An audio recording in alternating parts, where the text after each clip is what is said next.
guys, welcome back to my YouTube channel. It's your girl Bianca G. So I'm back and this is part 2 of how I met my husband.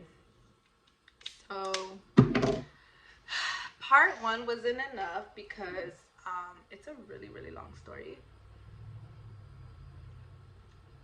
I'm drinking my tea, you guys. Part 1 wasn't enough because it's a really long story. So I'm just gonna start off based off of where I remember I left off. So and remember, you guys, some of a lot of the stuff, like, I'm trying my best to remember everything, but you guys, this was 10 years ago. Like, I kept thinking, like, did I miss anything? But I don't think I did from part 1. I don't think I missed anything, but if I did miss anything and I do remember, I'll definitely put it up here on this part 2 video. And then I don't know if there'll be a part 3 depending on how long my part 2 is. So yeah, so I was supposed to wait for him 3 months, right? So we started talking late January, early February, and I think he was supposed to get out like May, June, March, April. If I'm not mistaken, he was supposed to get out in July. I think it was July.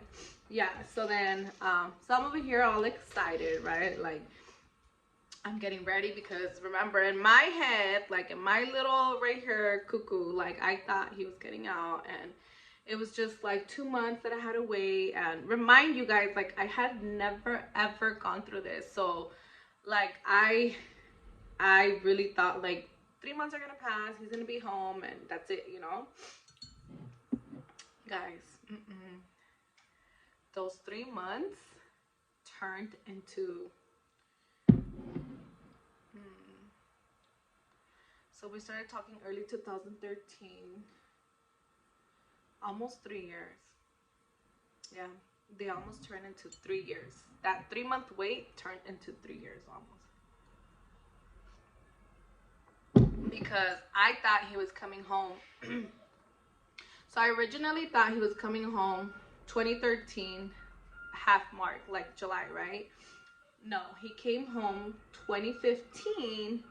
But it wasn't until like December. So practically January, 1 month away from 3 years, right? So yeah, you guys, it was a long wait. And in that long wait, it was crazy. Like, a lot of shit happened. Like, there was, so within that time frame, and like I said, I don't remember exactly how, like if it was the first year or the second year. But within that time frame, we went through a lot. So within that time frame, he got switched to 2 different facilities. And I think it was 2. And so one of them, I couldn't visit or nothing, or I don't even think he can call me. And then at one point, you guys, oh my God. At one point, I remember it was like, I had no contact with him. Like, no phone calls, no visits. And I think we just survived off of letters. Like, you guys, till the day I tell people how important it is to send letters, note cards, like stuff like that, because we survived with just sending each other letters for a good, I want to say almost a year, like maybe like 7, 8 months, or maybe 6 months. But for all that time frame, we literally kept our relationship going with just letters. Like, how? Like, and then, like, okay, say for instance, like, you already know, like, when you text your man, or like you text your boo, like when you guys are barely dating, there's times when you guys don't agree on something, right? And so it's like, oh, well, maybe this. And so it would end kind of bad, right? And then not bad, but like on sad, like weird terms, I guess. And then I'll send that letter out, and then he'll get it like sometimes like 4 or 5 days later. And so by the time he gets that letter, I've already sent another letter saying like, oh, my bad if on the other one I said this, but this and that, this and that. And so he doesn't get this next letter till like another 3, 4 days after. So you guys, like, keep in mind, okay, like, he would send me out a letter, right? Like, let's say Monday. and I wouldn't get that letter till like Thursday, okay? But the letters that are sent from the facility to the outsiders are received quicker, because all they really do is just like, I guess like what is it called, proofread. All they really do is like proofread the letter and then send it out, and that's it. When we send stuff out, they have to proofread the letter, verify that it's not, you know, you're sending other things, because I guess there's people that do that. I don't know how, because like how in a paper, like, you know, it's, I don't know, but I guess they have to be really careful. So they like check it, making sure they really read like what you're saying, and like it's crazy. Like, so he doesn't get that letter till like 3-4 days, right? But then they still have to proofread it, they still have to verify, they still have to check it, they still have to make sure that the letter that you're sending is no harm to the facility or to anyone, you know, which I think is okay. But it's just the simple fact that it takes a long time for him to get it. So I remember I would be like, damn, he hasn't written back, like whatever. And then sometime along those letters that you're sending, like, keep in mind, this is through USPS, right? So just how your packages get lost or stolen, what do you think happens to my letters? They also get lost and stolen, like sometimes, right? So there would be times where he'd be like, no, I never got that letter, like, I can't believe you wouldn't write to me. And I'm like, dude, I write to you every day. Like, I would literally sit at my job on my lunch break and write to him every single day. Like, I used to carry a notebook, and I would just like, kind of like a diary. Like, I would tell him everything I would do, and how much I missed them, and how much I loved him, and how much I couldn't wait to hear his voice. You guys, I honestly think I hit like a depression at that time, because it was months without me hearing his voice, without me feeling like I miss you, you know, like without me hugging him, without me seeing him, without me hearing him, anything. Like, all I could do was see his letter, like see his words, his writing, and that's it. And we survived off of that for like 6-7 months. And then after, so that was one thing, right? Like I said, I don't remember the exact like time frame, like the order, but I know for sure we went through that. And then after, so that was one scenario, right? When they're like put away, and then they're like, I guess like, it's like you're in trouble or something, or like kind of like a lockdown. But I guess it's like a lockdown. And so then there's also like, sorry guys, this other part where sometimes like they would have like little fights in between them at the facilities, and then they'll cancel your visit. So when that happens, I wouldn't see him till like a month to out, because I think they would remove everyone's visit for like 30 days. So like, to make it fair, you know, because I guess they wouldn't really find out who exactly it was. So like, you know, like playing it fair, everyone gets their visits taken away. So that would be another thing. And then also, oh, and so then he's also like there, like, you know, doing his time and whatever. And so then I don't know what happened. I really don't remember how it happened, but they sent him out to like a different facility, right? And it's kind of like 3 hours away or so. And so this facility has their visits like Wednesday, Thursday, or Friday, something like that, but no weekends, right? So I remember I was like, oh my God, I'm gonna have to go during the week. Like, how am I gonna do this? Like, by myself? Like, I work, you know? So I remember I had to switch my shift, because luckily their visits were really late, because it was really far. So like the last visit was like 7:30 or something. So I made it really late, and my friend went with me and my cousin. And she actually went inside like to see him, but it was like behind glass. And so she was like, wow, this is my first time ever going to go visit someone like, you know, this.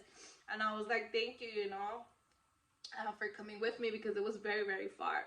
And Well, now that I think of it, it wasn't that far compared to the other places that I've been to that have been 4 or 5 hours, but it was kind of far still, you know? So I remember I was like, thank you for coming with me. He met her and he was like, wow, thank her for coming with you because it's late at night. That was the thing, that it was late at night. And so it was like an hour visit, you guys. So I drove like 2 hours for like an hour visit. But like at this point, I think I was just so excited to see him because mind you, like it was, I think it was right after the time where we were just writing letters. So the moment I knew I could visit him there, because he was only there for a little bit, I was like, I'm going, like that's it, I'm going, like I can't take this, like I gotta see him. So I remember I went, and yeah, but it sucked because I thought I was gonna be able to hug him or like touch him or kiss him, and no, you guys, it was like no contact, like literally behind a glass door. And I want to say that he was even in cuffs still, like I don't remember, but I think he was.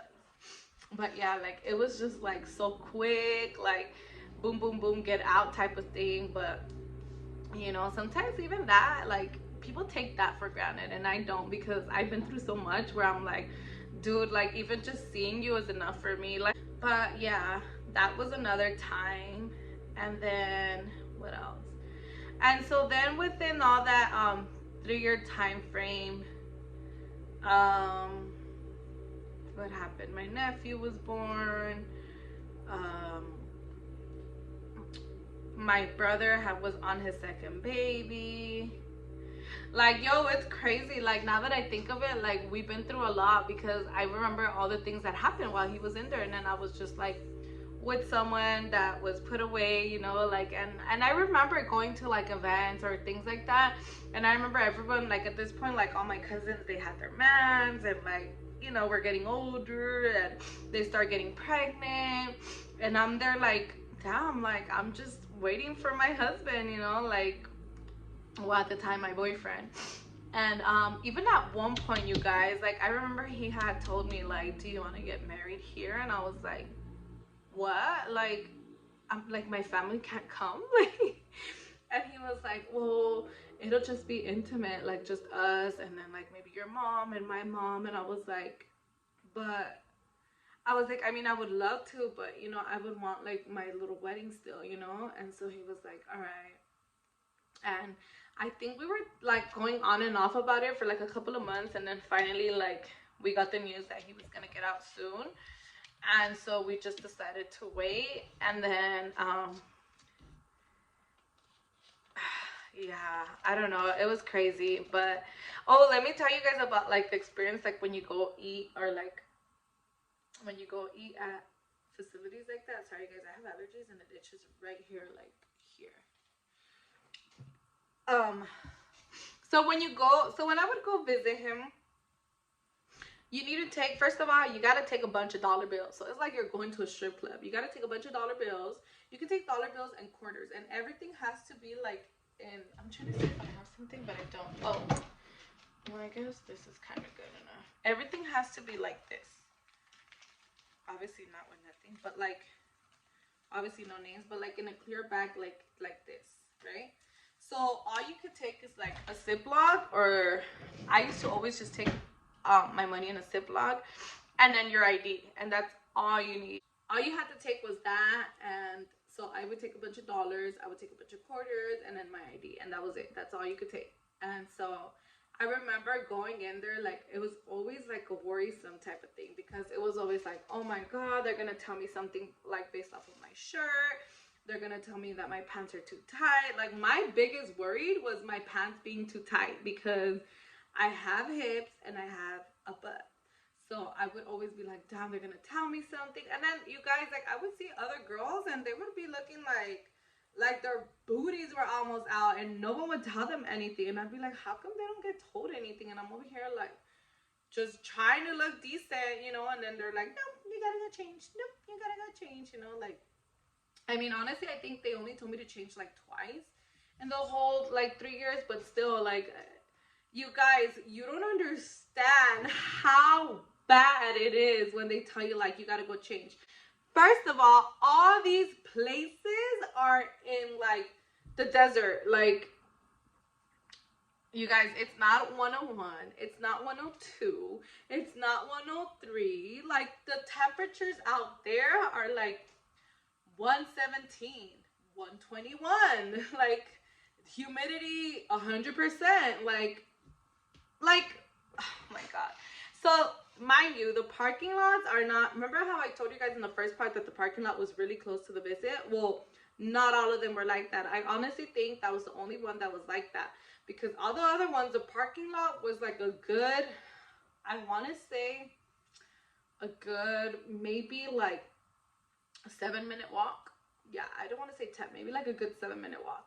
And you guys, it is freaking hot. Like, you try to look cute, like you get your hair done, you know, you do your makeup, and like you're wearing something like okay, decent, you know, and then you go in, and by the time you go in, like, especially if they send you back, your hair looks like this.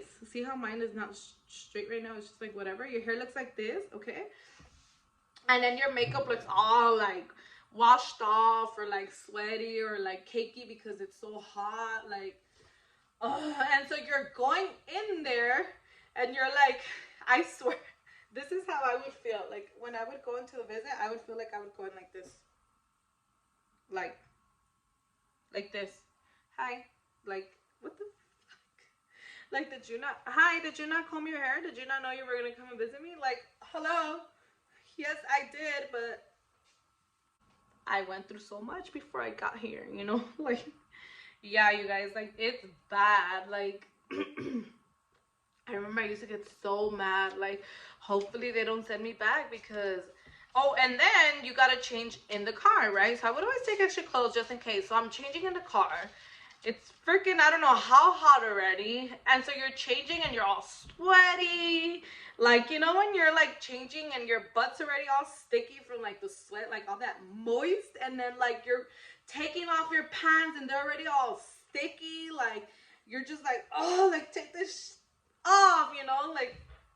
And then you're putting on the other pants, and then they're like getting stuck because you're just so sweaty. Like, oh my god, you guys, like, I can't even, like, just to think that I went through all this, like, oh my god, I can't, like, yeah. And then you gotta like put your shirt on, and like if you gotta change your shirt, and then you're all sweaty, like, oh my god, you guys, like, it was bad. Like, luckily, like I said, I think they only sent me back to change like twice, so it wasn't that bad. But those 2 times were bad, guys, because, and then at this point, your little air conditioner in the car don't do nothing, girl, because it's so hot. Like, that little air conditioner is like a little soplon in your face, and that's it. Like, it don't do nothing. Like, it doesn't keep you cool, like nothing.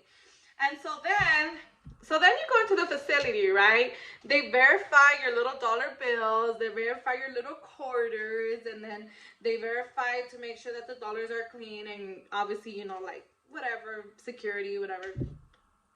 They check your hair, so they make you, oh, so they make you go like this to your hair, like, they make you go like this to your hair to make sure you don't have nothing in your hair.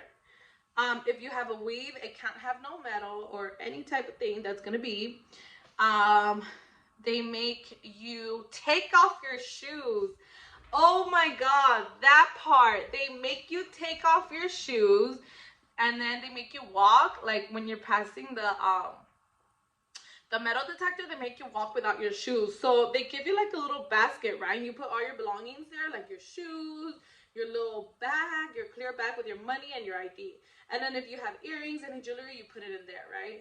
So you leave all that there, and then you walk, and then you're like in line, right? So you're walking with your damn socks on in a dirty ass place, right? Don't even remind me. So you're walking, and then you gotta put your foot, after you touch that dirty ass floor, inside your shoe. You guys, what I went through. But you know what? It's all worth it, because we're happily ever after, thank God, you know. But the things I went through, you guys. And so then they give you your stuff, you put your shoe, and then, you guys, it doesn't stop there. So you already walked like 7 minutes there, right? Depending on what building your significant other, whoever you're gonna go visit, your loved one, is at, that depends on how much you're walking. Guys, for some reason, my husband was always far. Always far, like the furthest. So I would always have to walk a lot. So keep in mind, I already sweated, but I was at the facility waiting for them to call me. So I kind of pulled off, right? Because they have like a little air conditioner there. And so it's cool there. Obviously, they get air conditioner because God forbid they don't get air conditioner because they're working there, right? But we got to suffer, right? So then you're walking towards the like the other building, like where you're actually gonna have your visit, not like the security, because remember, you already went through so you go through the security, you go through the metal detector, and then you walk to the building where you're gonna see your loved one, right? So then the walking distance for me was always like a good like 4 minutes, but those 4 little minutes, you guys, felt like, oh my God, I don't know, like 15 minutes, because it's so hot, you guys, like hot. And then keep in mind, you can't take, I don't think you can take water until you're there. You can buy a water. So I'm like you're walking and you feel like you're walking and you feel like you're out of like breath, like you're not even running, you guys, but because it's so hot, like that heat just gets to you, right? So you're finally in the other facility, right? And I think you give a paper, or like they give you a number of what table you're gonna sit at. And so you find your chair. And so what you start to do, well, I didn't know that before, but then I got the hang of it, is you start buying stuff, like stuff in the vending machine, because once all the other people, keep in mind, it's not just you, it's like 30 people, right? I mean, 30 loved ones, not people. Loved ones coming out, plus their loved ones, you know, like they're people that are coming to visit them. So the vending machines get packed, like packed. And then sometimes they would even run out. So what my mother-in-law once told me is like, just start buying him his stuff. Like that way when he's there, like you have everything ready and he can start eating, you know? And I'm like, all right. So I remember I would buy myself stuff, buy him stuff, buy us a drink, like something small, like a teriyaki bowl or like a sandwich, like nothing big. But most of the time, by the time I was there, I wasn't even that hungry, you guys. I was more thirsty because I felt like, damn, I walk so much right now, you know? Like, not even so much, because honestly, it's not too bad, but the heat, I'm telling you guys, that humidity and that heat is the worst thing ever, right? So keep in mind, this is early in the morning. Early in the morning, it's not that serious. I still have to leave, walk from building to the middle, and then leave to the parking lot. So yeah, so the visiting is like a good, like, depending on what time your appointment is, because I remember I would always make them early, because I think you could only be there till like 2 o'clock, or was it 3? No, I think it was only till 2. And so you were able to stay there till 2, right? And we would eat, we would talk, we would hold hands, we would kiss, like, and then like it's so like, I don't know, like just being there and sitting and like waiting for your loved one to come out is like, I don't know, like it's the most, and it gets me emotional because I remember going through this, like I'm saying it right now and I'm remembering, like I remember sitting there and just like each time the door would open, because they would come out like one by one or like three by three, I would hope it was him, like already, you know, and I would look, no, look, no. And then when it was finally him, I'll get up and like so happy, like hug him, kiss him. You're only allowed to kiss at the beginning of the visit and at the end of the visit. Like, or maybe like a kiss and a cheek, but you're not allowed to like mag it up, like nothing like that during the middle of the visit. So, so yeah, in the beginning I would give him a big kiss, you know, and then we'll go sit down. We'll talk, and I kid you not, even though I would be there like early, like 9, like I would make my appointment like at 8:30, but by the time I was there, by the time he got out, it'd be like 9, right? So those 10, 11, 12, 1, 5 hours felt like an hour to me, like, or even like 30 minutes, because they would go by so quick. And then I used to hate saying bye to him. Like it was like the worst thing ever. Like I wish I could just bring him home with me, you know, like it was so heartbreaking now that I think of it, because like you know, like you're there visiting him, and I'm like, damn, I wish I could just bring him home already. Like, why does life have to be this way? Like, why is it so unfair? And you know, like I would get so sad. And I remember there was a couple of times when I would leave and I would cry in the car, like on my drive home. Like, it's just not fair. Like, he's my love. Like, why does everybody else get to have like their loved one out? You know, I know that obviously he was in there because of past mistakes in life, but like, you know, like they I don't know. I mean, everything happens for a reason, you know? So, because maybe if he would have never been in there, we would have never met, or like, I don't know. I just truly believe and trust God, and everything's happening for a reason at the time, you know? So, so yeah, you guys, that was that. And oh my God, I remember one time I was driving home from the visit, right? Like, I went, I left, and remember, these are all deserts where they're at, right? So I'm leaving and it starts to rain really, really hard, like hard, right? And like, you know that, I don't know, I have never experienced that because I think over here it never rains like that. Like, it was like hot, but it was rain, and then the clouds were really low. And I remember I hopped on the freeway, and I was by myself because sometimes I would go with my mother-in-law, sometimes like that's it. That's the only person that would go with me, actually. And then, so I remember it was really, really hot, and I had to keep the windows up with the air conditioner. And I remember as I hopped on the freeway, everyone was like, you can't see nothing. Like, all you could see is like their headlights. It was dark.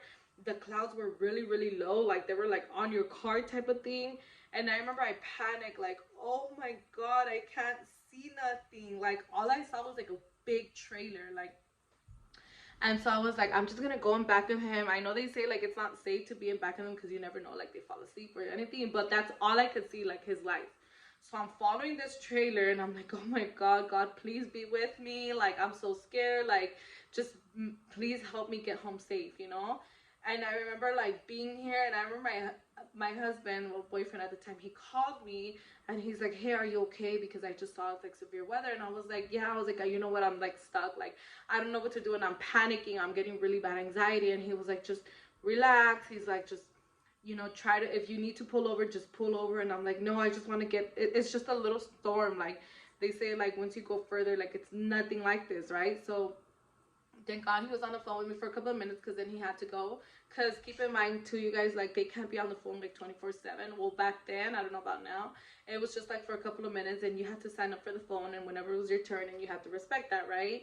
So he hangs up, and I'm like panicking still, and I'm like driving, like, oh my God, like, please just get me home safe, you know? Finally get over it. But you guys, that little, like, I don't know, I think it was like a good 10-minute drive, was so scary. And I remember telling him, like, I never want to go if it's gonna be like that, because, or at least if I'm by myself, because that was scary. It was very, very scary. And but yeah, so that's what happened that one time. But yeah, I think I'm trying to remember what else we went through, because it was so much, you guys. Like, I'm trying to remember, you guys, but it's just like 3 years. Like, it's a lot. So there was a time, so I already said the time about when, like, we would just write letters, and then the time where I got stuck in that little storm, and then how the visits go. Oh, so how the visits go. So yeah, so you just buy your stuff, and then you pick up your trash once you guys are done, and you throw it away, and then you leave, and then you go to your car. Like, it's not that, nothing crazy, but it's just like you're in a room full of like CEOs, like, and it's just like they're all looking at you, and like you can't, God, like, I can't even kiss my man in the middle of the visit, because God forbid they're already thinking like the worst, you know? So it's just like, I don't know, that kind of irritated me, but I guess I can see why they do it, because they want to make sure nobody's like doing nasty things, or like, I don't know what it was, but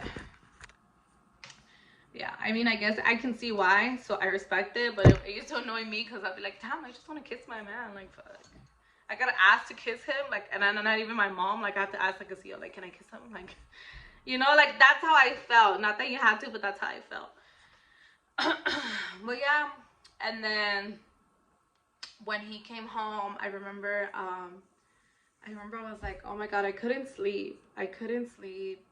um I remember I was like, oh my god, he's already coming home tomorrow, like I'm gonna go pick him up. And then I thought his mom was gonna come with me, but like she didn't. I think she was more like, you know, if it happens, I want him to come here to my house, and you know, like I don't want to go for nothing type of thing. Which now as a mother, I understand what she means. Like she didn't want to. I think what she was trying to tell me is like she didn't want to be like um heartbroken, I guess, like if it didn't happen, as like it was just so unbelievable to her that he was coming home is what it is, you know. So she just was like, I'm just gonna stay here home and, you know, like hope for the best and hopefully he comes home, you know. And I was like, all right, cool.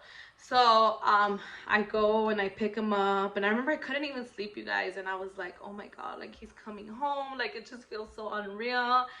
And the moment he hopped in the car, I remember I was like, he's here, like he's mine. And I remember we had to stop by a gas station because I was running low on gas. Because remember, these are like 4-hour drives, right? So within these 4-hour drives, like you need gas again by the time you're going back home, you know.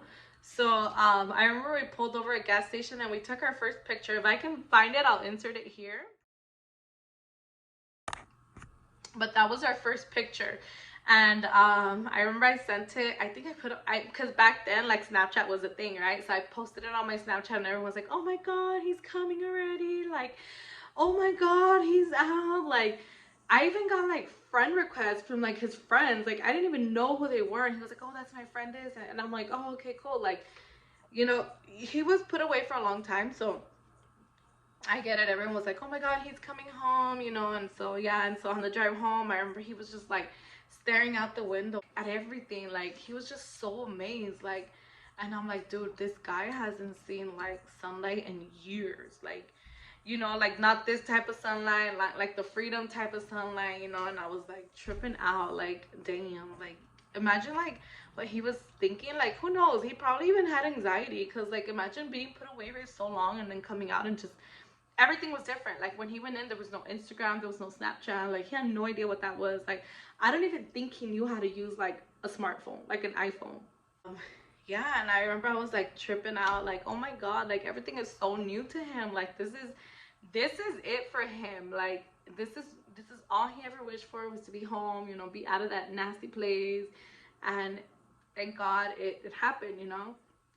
And so then we get home, and his mom obviously opened the door and she hugs him, and she just couldn't believe he was finally home. And like sometimes I get a little bit emotional because I wish like she would have had more time with him. But then it's like everything happens for a reason, and God knows why like things happen. And I feel like her only wish was for him to be home and for him to have a family.